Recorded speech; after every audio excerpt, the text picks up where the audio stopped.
पितृपक्ष में दिखे 7 संकेत तो समझे पितरों की कृपा है, आपके ऊपर रातों रात हो जाओगे मालामाल। हिंदू धर्म में पितृपक्ष को बहुत महत्व दिया गया है। पितरों को भी भगवान के समान ही माना जाता है। पितृपक्ष को डोट श्राद्ध भी कहा जाता है। पितृपक्ष के दौरान पूर्वजों को याद किया जाता है। यह अवधि पितरों को याद करने के लिए और उनकी शांति के लिए श्राद्ध आदि करने के लिए बेहद अहम मानी जाता है। मान्यताओं के अनुसार पितृपक्ष के दौरान हमारे पूर्वज धरती पर आते हैं। यह साल का बेहद महत्वपूर्ण समय होता है जब परिवार के दिवंगत लोगों को याद किया जाता है। यह अवधि कुल 16 दिनों तक चलती है, जब पिंडदान, श्राद्ध और पितृ तर्पण जैसे अनुष्ठान किए जाते हैं। इस दौरान पितरों का तर्पण करने से उन्हें मोक्ष की प्राप्ति होती है। इसके साथ ही घर में खुशहाली का आगमन होता है। पितृपक्ष से कई धार्मिक मान्यताएं भी जुड़ी हुई हैं। इन मान्यताओं के अनुसार पितृपक्ष में कुछ ऐसे संकेत दिखाई देते हैं जिनसे पता चलता है कि आपके पूर्वज आपसे बेहद खुश हैं और आपकी तरक्की होने वाली है। आइए जानते हैं पितृपक्ष में किन संकेतों को शुभ माना जाता है। लेकिन उससे पहले अगर आप भी चाहते हैं कि माता रानी का आशीर्वाद आप पर सदैव बना रहे तो वीडियो को एक लाइक करें, चैनल को सब्सक्राइब करें और कमेंट बॉक्स में जय माता लक्ष्मी जरूर लिखें। नंबर 1, पेड़ पौधे में लगाए हुए पेड़ पौधे कई बार बहुत देखभाल करने के बाद भी नहीं रह पाते, लेकिन पितृपक्ष में अगर मर चुका यानी मुरझा चुका कोई पौधा फिर से खिल जाए और फिर से हरा भरा नजर आने लगे तो यह भी एक संकेत है कि आपके पूर्वज आपसे बहुत खुश हैं। ऐसे में आपको समझ जाना चाहिए कि पितरों की विशेष कृपा आप पर बनी हुई है। यदि पितृपक्ष की अवधि में आपके घर में लगे हुए पेड़ पौधे जो सूख चुके हैं दोबारा खिलने लगते हैं तो यह पितरों के प्रसन्न होने की ओर इशारा करता है। ऐसे में आपको समझना चाहिए कि आपके पितरों का आशीर्वाद आपके ऊपर बना हुआ है। नंबर 2, आकस्मिक धन। पितर अगर प्रसन्न हो तो आकस्मिक धन की प्राप्ति होती है।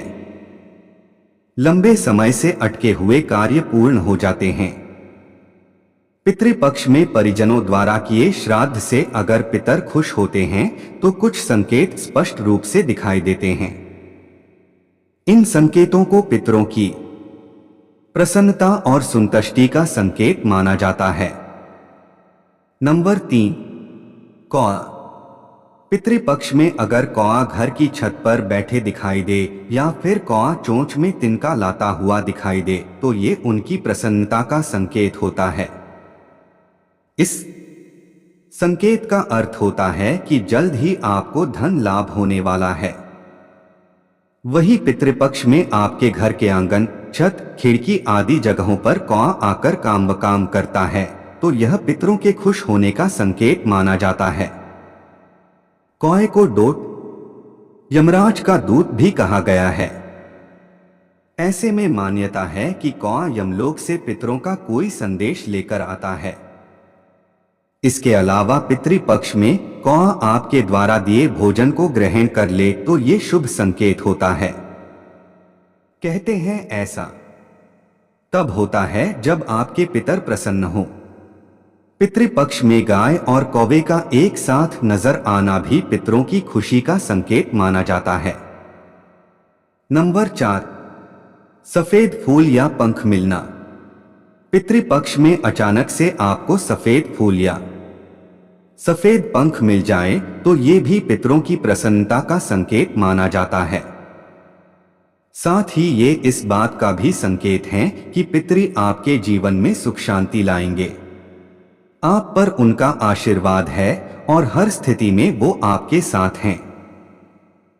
सफेद पंख या फूल का अचानक आपको मिलना यह भी बताता है कि आपको मानसिक सुकून मिल सकता है।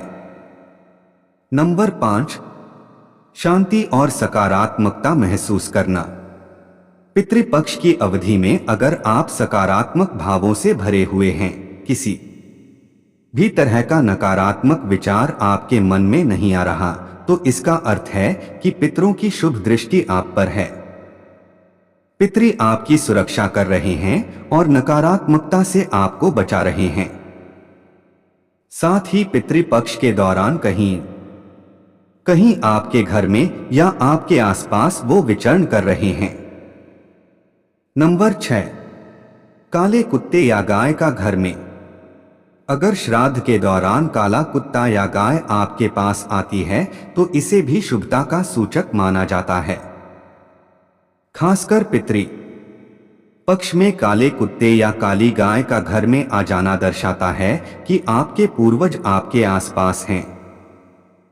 आपको घर में आए कुत्ते या गाय को भोजन के लिए कुछ न कुछ अवश्य देना चाहिए। इससे पितरों की अनुकंपा आप पर बनी रहती है। नंबर 7, सपने में नजर आते हैं पितर।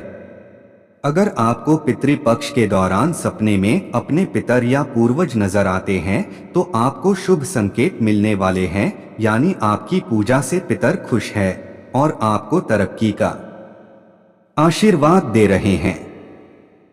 इसके लिए आप विशेष पूजा कर सकते हैं। नंबर 8, काली चींटियों का घर में डेरा। कुछ लोग घर में काली चींटियों के आने पर बहुत ज्यादा परेशान हो जाते हैं, लेकिन आपको काली चींटियों के घर पर आने से परेशान नहीं होना चाहिए, बल्कि जहां से चींटियां निकल रही हैं वहां पर आपको आटा रख देना चाहिए। इससे कुछ ही देर में चींटियां वहां से चली जाएंगी। पितृपक्ष में घर में चींटियों का आना शुभ माना जाता है। पितरों की प्रसन्नता का यह भी एक संकेत है। इस दौरान चींटियों को मारने की गलती ना करें। नंबर 9, जरूरतमंद जब अचानक घर खाना मांगने आ जाए। अगर आपको पितृपक्ष के दौरान जब अचानक कोई जरूरतमंद आदमी आपके घर खाने के लिए कुछ मांगने आ जाए तो उसे किसी भी हाल में इग्नोर मत करना, क्योंकि इन दिनों में पूर्वज किसी भी रूप में आने का संकेत देते हैं। नंबर 10, बच्चे का जन्म। अगर पितृपक्ष के दौरान आपके घर में किसी बच्चे का जन्म होता है तो यह माना जाता है कि पितर पुनर्जन्म लेकर आपके घर में आए हैं। वहीं यदि घर में लगातार शुभ कार्य हो रहे हैं और पहले जो विवाद थे वे समाप्त हो गए हैं तो यह संकेत है कि आपके पितर प्रसन्न हैं। चलिए आप जानते हैं पितृ नाराज होने के संकेत। नंबर 1, शुभ कार्यों में विघ्न। किसी भी शुभ कार्य को करने से पहले उसमें विघ्न पड़ जाए तो ये भी ठीक नहीं माना जाता है। एक्सपर्ट की माने तो यदि किसी त्योहार या शुभ कार्यों में विघ्न आ जाए या अशुभ कार्य किए जाएं तो यह भी पितृ क्रोध का संकेत हो सकता है। नंबर 2, डर या चिंता। अगर आपको या परिवार में किसी को बेवजह डर या लगातार चिंता रहती है तो इसे पितृ दोष का संकेत माना जाना चाहिए। इससे पता चलता है कि मृतक संतुष्ट नहीं है। नंबर 3, खाने में बाल। खाना खाते समय कभी कभी बाल दिखना सामान्य बात है, लेकिन विद्वानों का कहना है कि अगर ऐसा अक्सर होता है तो यह इस बात का संकेत है कि आपके पितृ देवता आपसे नाराज हैं। नंबर 4, विवाह संतान न होना। विवाह न होना या परिवार में संतान न होना भी पितरों के नाराज होने का कारण हो सकता है। ऐसा विशेषकर तब होता है जब परिवार में किसी अविवाहित व्यक्ति की मृत्यु हो जाती है। इसके अलावा दंपति के लिए निःसंतानता भी पितरों की नाराजगी का संकेत हो सकता है। नंबर 5, यदि घर के आंगन में पीपल का पौधा उग जाता है तो इसे अशुभ माना जाता है। धार्मिक मान्यताओं के अनुसार पितरों की नाराजगी के कारण घर के अंदर पीपल का पौधा उगता है। यह तमाम जानकारी जनरुचि में ध्यान रखकर दी जा रही है। ज्योतिष और धर्म के उपाय और सलाहों को अपनी आस्था और विश्वास पर आजमाएं। वीडियो का उद्देश्य मात्र आपको बेहतर सलाह देना है। इस संदर्भ में हम किसी भी प्रकार का कोई दावा नहीं करते हैं। दोस्तों, आज की हमारी वीडियो आपको कैसी लगी हमें कमेंट करके बताएं। अगर आपको हमारी वीडियो अच्छी लगी तो कमेंट बॉक्स में जय मां लक्ष्मी जरूर लिखें। माता लक्ष्मी आप पर सदैव अपनी कृपा बनाए रखें। वीडियो के अंत तक बने रहने के लिए धन्यवाद।